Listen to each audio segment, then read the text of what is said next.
Chapter 2. Knowledge Beyond Samsara. Krishna specifically states that this process of Krishna consciousness is sukham, very pleasant and easy to practice. Indeed, the devotional process is very pleasant. We melodiously sing with instruments, and someone will listen and also join.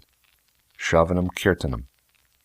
Of course, the music should be in relation with the Supreme Lord, in glorification of Him. Hearing Srimad Bhagavatam is also part of devotional service, and in addition to hearing it, one should be eager to apply it in his life. Krishna consciousness is a science and should not be accepted blindly. There are 9 processes of devotional service recommended: hearing, chanting, remembering, worshipping, praying, serving, engaging as a servitor of the Lord, establishing friendly relations with the Lord, offering everything to the Lord. These are all easy to practice and should be joyfully performed.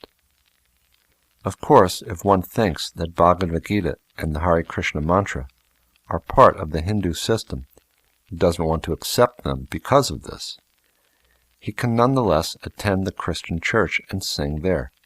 There is no difference between this process and that process. The point is, whatever process one follows, he must become God-conscious.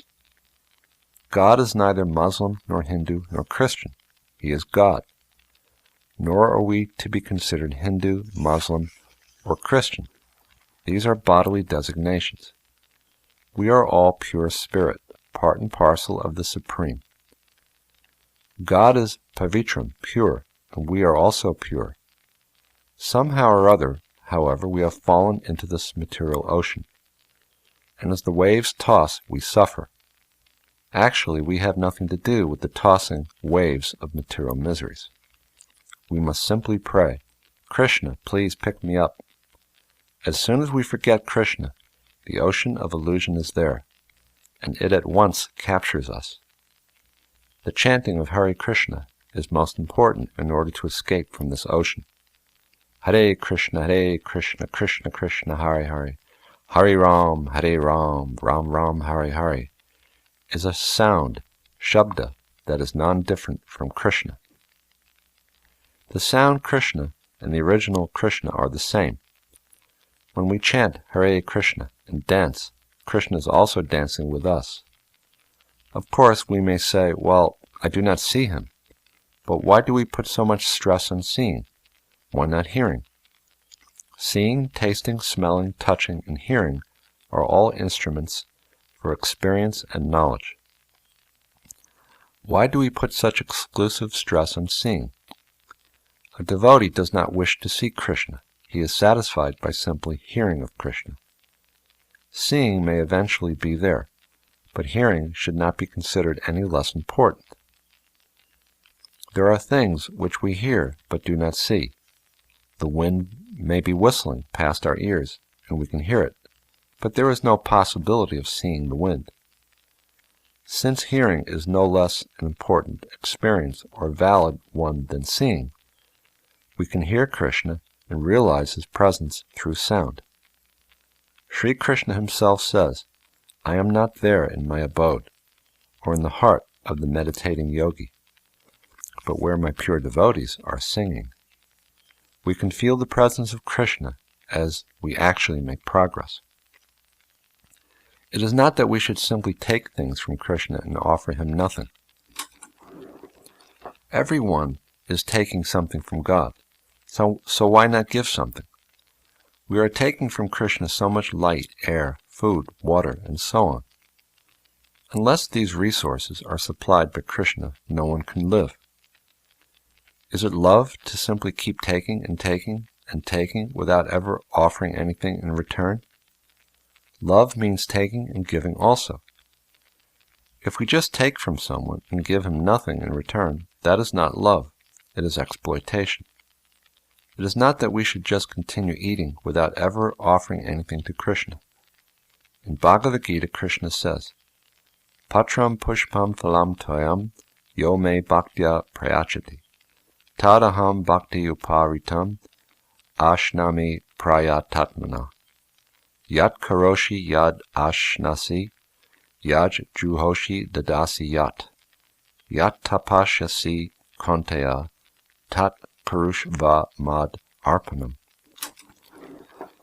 If one offers me with love and devotion a leaf, a flower, fruit, or water, I will accept it. O son of Kunti, all that you do, all that you eat, all that you offer and give away, as well as all austerities that you perform, should be done as an offering unto me. Bhagavad Gita, 9th chapter, verses 26 to 27. In addition to giving and receiving, in the execution of devotional service, one has to submit to Krishna whatever distress or confidential problem he has. He should say, Krishna, I am suffering in this way. I have fallen in this tossing ocean of material illusion. Kindly pick me up. I understand now that I have no identification with this material world. I am simply put here, as if thrown into the Atlantic Ocean. I may not in any way identify with the Atlantic Ocean, but I am subject to the tossing of the ocean. Actually, I am a spiritual spark, a fragmental part of you. To our misfortune, we try to identify with this ocean and stop its tossing. We must not try to stop the tossing. It is not possible. In any case, the tossing will go on, for that is the law of nature. Only the foolish try to adjust to this world. The real problem is how to get out of it. Those who do attempt to adjust and who never turn to Krishna are continually subject to transmigration in the ocean of birth and death. Ashradadana purusha dharmasyasa parantapa aprapya mam nivartante mrityu samsara vartmani. Those who are not faithful in the path of devotional service cannot attain me, O conqueror of foes, but return to birth and death in this material world. Bhagavad Gita, 9th chapter, verse 3. By definition, religion is that which connects us with God. If it is not capable of connecting us with God, it is no religion. Religion means searching for God and understanding God and establishing a relationship with God. This is a religion. Those who are engaged in devotional service are acting for Krishna or God, and since in this way there is connection with God, Krishna consciousness is a religion. It is not possible to manufacture a religion.